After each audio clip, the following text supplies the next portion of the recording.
Smart Ideas avec Nicolas Bardy, bonjour. Bonjour. Bienvenue, vous êtes le président de Sylfen. Alors dans cette rubrique, on a l'habitude de recevoir des toutes jeunes entreprises. Ce n'est pas le cas aujourd'hui, vous avez créé Sylfen en 2015, mais avant ça, il y avait eu plusieurs années de recherche et développement.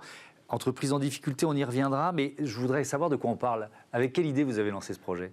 Alors avec une idée assez simple, déjà il y a 10 ans, on voyait bien que l'énergie, la source d'énergie principale du futur, ça allait être les énergies renouvelables, le solaire, l'éolien. Ces énergies, elles ont une particularité, c'est qu'on ne peut pas les piloter. C'est vraiment le temps qu'il fait dehors qui va déterminer combien l'énergie solaire produit.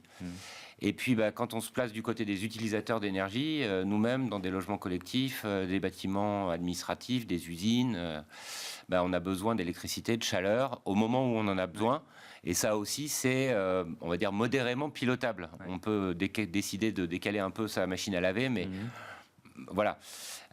Et donc, il y a besoin de quelque chose entre les deux. Vous avez créé ce qui s'appelle le Smart Energy Hub, c'est quoi ? C'est ça, c'est l'idée du hub. Oui. C'est en fait un composant qui va être capable de stocker l'énergie quand elle est disponible et qu'on n'en a pas tellement besoin pour pouvoir la réutiliser plus tard sous forme d'électricité et de chaleur pour répondre à nos besoins avec le maximum d'énergie locale et d'énergie renouvelable.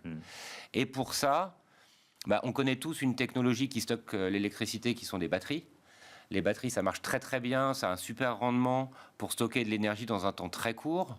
Donc en gros, si on a du solaire disponible à 4 heures l'après-midi et qu'on sait qu'on aura besoin d'électricité à 8 heures le soir, on ne va pas s'embêter avec autre chose, une batterie, ça marche super bien. Oui. Mais par contre, si on a une semaine entière de temps pourri, qu'on essaye d'avoir de l'énergie pendant l'hiver, ou qu'au contraire, on a des bâtiments quasiment vides en été, comme les établissements scolaires avec énormément de production, les batteries ne permettent pas de stocker ces grandes quantités d'énergie. Et c'est là que l'idée, c'est de rajouter de l'hydrogène. Donc on a une solution, ce Smart Energy Hub. Oui. Il y a des batteries, il y a une machine assez innovante qui est capable, avec l'énergie, de produire de l'hydrogène, et puis après, avec cet hydrogène, de refaire de l'électricité et de la chaleur, et puis du logiciel pour piloter tout ça. Et donc, alors, super idée, des années de recherche et développement au CEA, 2015 création. Le 13 mai dernier, Sylfen qui est placé en redressement judiciaire, faute de financement, c'est ça. Évidemment, vous croyez toujours dans le potentiel. Alors, vous en êtes où ? Vous cherchez des repreneurs, des financeurs ? C'est quoi l'histoire ? Oui, on cherche effectivement aujourd'hui des repreneurs pour faire, on va dire, la saison 2 de Sylfen, la deuxième moitié de l'histoire. On est vraiment parti sur une technologie R&D. On a développé un prototype preuve de concept avec Engie dans les années 2018-2019, un premier prototype grâce à BPI France du produit lui-même. Et là, en fait, on était sur le point de livrer nos premiers produits commerciaux à nos premiers clients quand un de nos fournisseurs critiques nous a lâchés, ce qui nous a obligés à faire une reconception de la machine pour intégrer des composants d'autres fournisseurs. Et donc on a pris du retard et dans une start-up, qui plus est une start-up qui développe du hardware qui doit être industrialisé, on consomme beaucoup de cash et faute de carburant, à un moment donné, la fusée s'arrête. Et quel type de partenaire ou de repreneur vous cherchez ? Alors clairement industriel dans le domaine de la transition énergétique.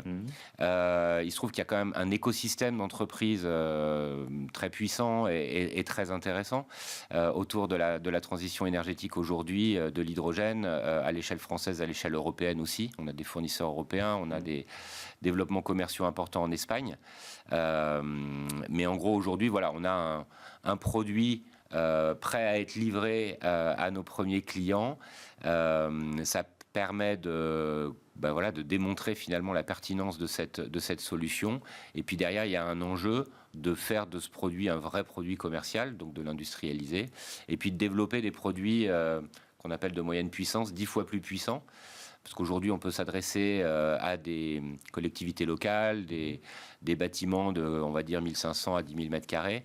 Mais si on veut adresser les problématiques de stockage d'énergie, où il y a énormément d'enjeux et de potentiel pour les industriels, pour les grands entrepôts logistiques qui ont des surfaces solaires disponibles extraordinaires, il faut faire des machines plus importantes.